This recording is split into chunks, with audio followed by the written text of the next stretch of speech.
Hi viewers, எல்லோருக்கும் வணக்கம். இன்னைக்கு சின்ன மருமகள் தொடர்கதையில் சேது ரொம்ப கோவமாக புலம்பிக்கிட்டே இருக்கிறாரு.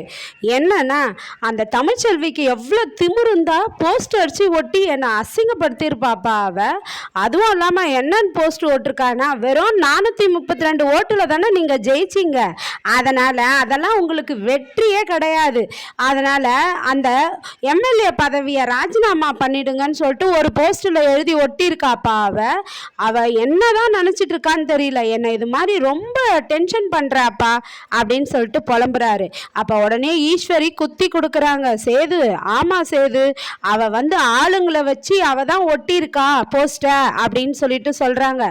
அதுக்கு சேதுவோட பாட்டி சொல்றாங்க, ஐயா சேது, நீ ஏயா அது மாதிரி தமிழ்ச்செல்வியை நினைக்கிற? அவ அது மாதிரிலாம் செஞ்சிருக்க மாட்டாயா, அவ தான் ஒட்டினான்னு நீ எப்படியா சொல்ற அப்படின்றாங்க. உடனே ஈஸ்வரி ஐஸ்வரி எல்லாருமே என்ன சொல்றாங்கன்னா, அவ தான் ஒட்டி இருப்பா ஆளுங்களை வச்சு, அவ அது மாதிரி செய்யற ஆளு தான் அப்படின்னு ஈஸ்வரி சொல்றாங்க. என்னங்க அப்பதான் நீங்க அவளுக்கு வக்காலத்து வாங்குறீங்க அப்படின்னு சொல்லிட்டு அவங்க அத்தையை திட்டுறாங்க.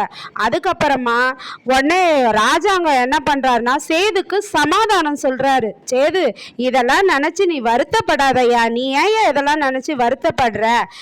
நீ எம்எல்ஏவா ஆயிட்ட, இப்போ ஜெயிச்சுட்ட, அடுத்த கட்ட நடவடிக்கை என்னவோ அதை பார்த்துக்கிட்டு போயா அப்படின்னு சொல்லிட்டு அவரை சமாதானப்படுத்திட்டு, இனிமே யாரும் இந்த விஷயத்தை பற்றி பேசவே கூடாது, எல்லாம் எரியிற நெருப்பில் எண்ணெயை ஊத்துறீங்க அப்படின்னு சொல்லிட்டு திட்டுறாரு அமைச்சர் ராஜாங்கம். அதுக்கப்புறமா சேது பெட்ரூமில் உக்காந்துக்கிட்டு யோசிக்கிறாரு. ஏன்னா தமிழ்ச்செல்வி உங்ககிட்ட நான் மன்னிப்பே கேட்க மாட்டேன், என் தலைமுடி கூட உன் வீட்டு வாசலில் நிற்காதுன்றாங்க. அந்த வார்த்தை மேலும் மேலும் அவரை உறுத்திக்கிட்டே இருக்குதுங்க. அதனால் தண்ணி அடிச்சுக்கிட்டு அவர் ரூமில் இருக்கிறாரு. அப்போது அவருடைய ரூமுக்கு ஈஸ்வரியும் சித்ராவும் அங்கே வராங்க. சேது, நான் உங்ககிட்ட பேசட்டுமாப்பா? இல்லைப்பா, இல்லை அப்புறமா வரட்டுமான்றாங்க. வாங்க சின்னம்மா, பேசுங்க சின்னம்மான்னு சொல்லிட்டு சேது அவங்கள பேச விடுறாரு. பேசுனா அவங்க தமிழ்ச்செல்வியை பற்றி என்னென்னலாம் குத்தி கொடுக்குறாங்க தெரியுமாங்க. சேது, நீ அந்த தமிழ்ச்செல்வி எங்கேயோ கடந்தவளை கூட்டிகிட்டு நீ நம்ம வீட்டில் வச்சு அவளை தங்க தட்டில் வச்சு காப்பாத்தின. அதுவும் இல்லாமல் அவள் உடம்பு முழுக்க நீ தங்கத்தாலேயே பூட்டி அவளை மகாராணி மாதிரி வச்சிருந்த. ஆனா அவ பாரு சேது எப்படி பண்ணிட்டா, உன்னை போஸ்ட் அடிச்சு உன் பேரை என்னென்னவோ சொல்லி அவ அசிங்கப்படுத்திட்டா பாரு சேது. ஆனா இதுக்கெல்லாம் நீ அவளுக்கு சரியான தண்டனை கொடுக்கணும். அவ உன்னை எப்படியெல்லாம் செஞ்சா அதுக்கு நீ பழி வாங்கணும் அப்படின்றாங்க. உடனே என்ன சொல்றாங்கன்னா, சேது நீ தண்டனை கொடுக்கணும்னா அதுக்கு வேற ஒரு கல்யாணத்தை தான் நீ பண்ணிக்கணும் அப்படின்றாங்க.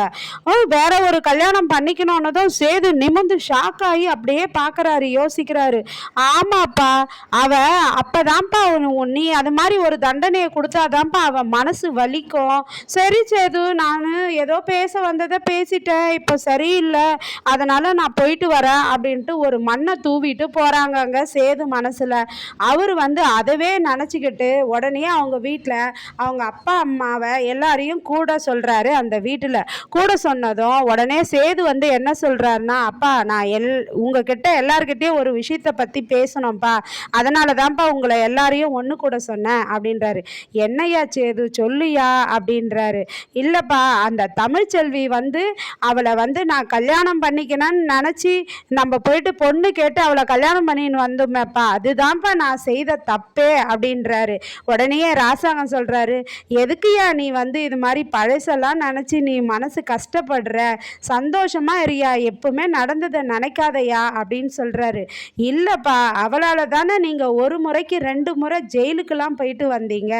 அதுவும் இல்லாம அவ என்னை எவ்வளோ காயப்படுத்தினாப்பா, எனக்கு எதிராக தேர்தலில் நின்று அவ என்னை எப்படியெல்லாம் கஷ்டப்படுத்தினாப்பா, அதனால தான் நான் ஒரு முடிவு எடுத்திருக்கேன், அவளை என் வாழ்க்கையிலேருந்து ஒதுக்கிடலாம் அப்படின்னுட்டுன்னு சொல்கிறாரு. உடனே எல்லாரும் ஷாக் ஆகுறாங்க. உடனே அவர் சேதுவுடைய அப்பதான் என்ன சொல்கிறாங்கன்னா, சேது ஐயா வேணாயா, இப்படியெல்லாம் முடிவு எடுக்காதையா, அவளுக்கு டெலிவரி பக்கத்தில் இருக்குதுயா, அதனால் இன்னும் ஒரு 6 மாதம் போட்டோம்யா, அப்புறம் எதுவாக இருந்தாலும் பேசிக்கலாம் ஐயா அப்படின்றாங்க. உடனே உடனே இவர் என்ன சொல்கிறாருன்னா, அப்பா எனக்கு இந்த கோர்ட்டு கேஸுன்னெலாம் போனால் 6 மாதம் ஆகும்ப்பா, அப்படிலாம் வேண்டாம், நம்ம ஊரில் பஞ்சாயத்து கூட்டி வெட்டி விட்ருவாங்களே, அத்து விட்ருவாங்களே, அது மாதிரி அத்து விட்டுருங்க அப்படின்னு சொல்கிறாரு. உடனே எல்லாருக்கும் ஷாக் ஆகுது.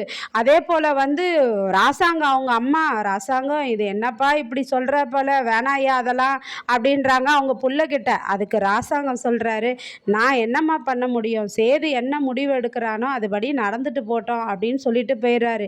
உடனே மலரும் கருப்பும் தமிழ்ச்செல்விக்கு கால் பண்ணி இந்த விஷயத்த சொல்கிறாங்க.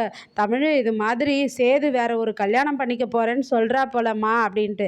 ஆனால் தமிழ்ச்செல்வி சிரிக்கிறாங்க. என்னம்மா நான் இவ்வளோ பெரிய விஷயம் சொல்கிறேன், நீ சிரிக்கிறியே அப்படின்னு சொல்லிட்டு கருப்பு கேட்குறாரு.